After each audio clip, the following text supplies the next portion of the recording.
Making change last comes down to discipline and environment. You need to do something for a period of time to shift your routine. That could be 30, 60 or 90 days, but stick with it because it takes time for the world to catch up with your decisions. We all have challenges. It's a reality. It's a part of life.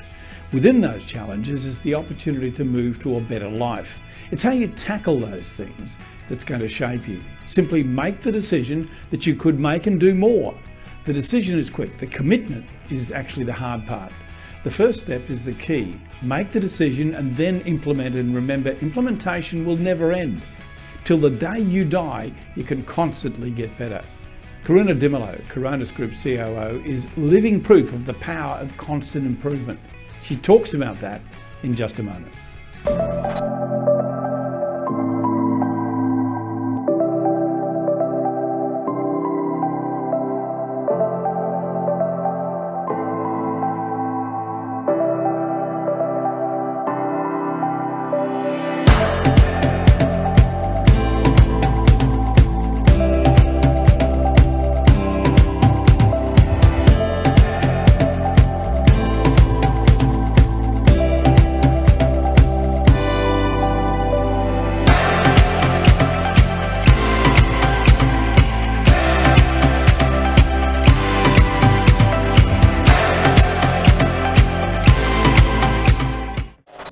The challenges for us in the market changing rapidly has been making sure that our leaders' mindsets are on and that they're bringing positivity every day. And when their teams are looking at how is the market performing, that they can see positivity and know that we're not feeling disrupted by that market, that we can still perform and that we can get them to their goals. Because I believe in any market, if you're using your tech stack correctly, you're calling people, you're building relationships, you're sitting in lounge rooms and you're doing all the basics and fundamentals you need to do in the real estate industry, you can perform no matter how the market is, and I think the team really needs to understand that. Don't look outside at other businesses and think that it's okay that you're not performing if they're not performing. You need to look at yourself and say, are we where we want to be? Are we performing the way we want to perform? And are we hitting the targets and the expectations of our business?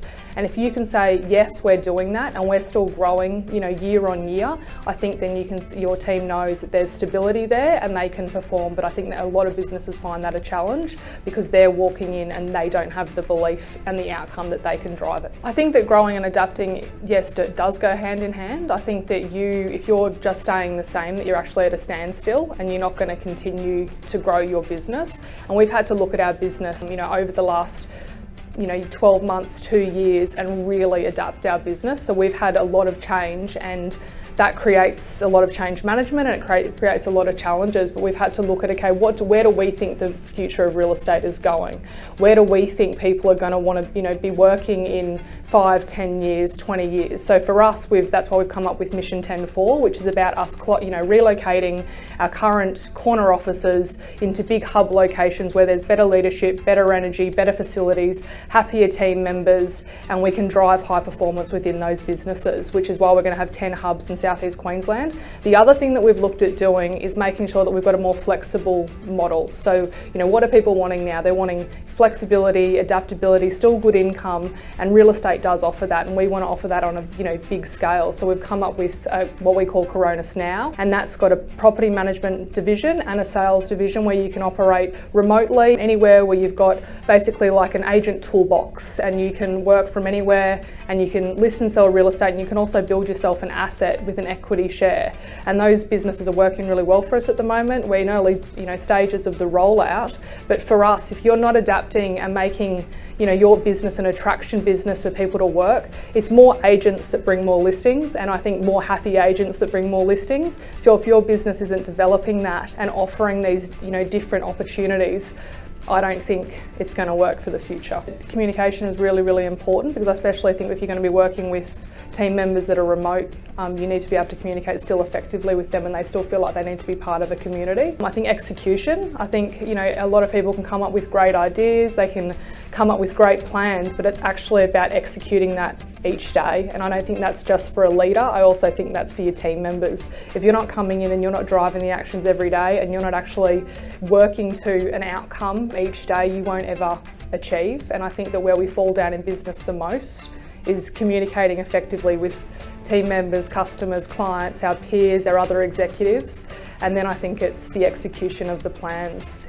As I said, a lot of people can be big thinkers, but the people that actually make it are the ones that execute, and I think if we're not doing that in this, the challenging market we're in and adapting to change, your business won't flourish. How much time do I spend with my team preparing for change? Probably not enough.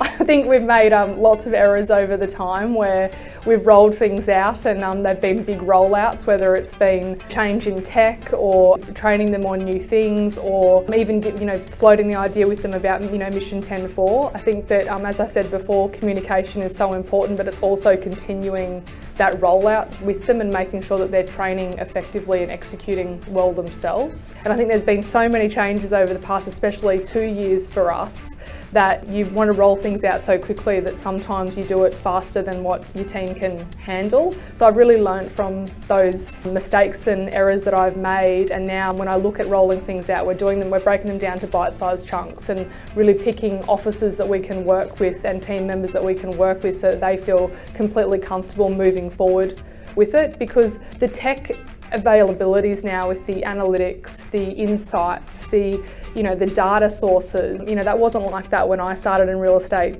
15 years ago, and we've got it down to such an art now that agents can call 3 people and find a listing, and I don't feel like they're realising that well enough to help them to have more time or help them to earn more income. They should be able to do both these day and age, and I think that when you're looking at your business overall, it's great to have all these amazing EDMs and social advertising and data insights and analytics and dashboards, but if your team's not actually using it and they're not effectively using it, what's the point? Because ultimately it's to make their lives better and it's to make the business flourish. And you can have all the tech tools in the world, but if your team hasn't bought into it and you're not spending enough time with them, growing them, and that's what we're really focused on now, making sure that all the tools that we have in place makes them get to a better financial outcome and more time with their family. And I think you can have both this day and age, and I think that's what the great thing about the change in the industry is. But when I started, you were sitting there cold calling,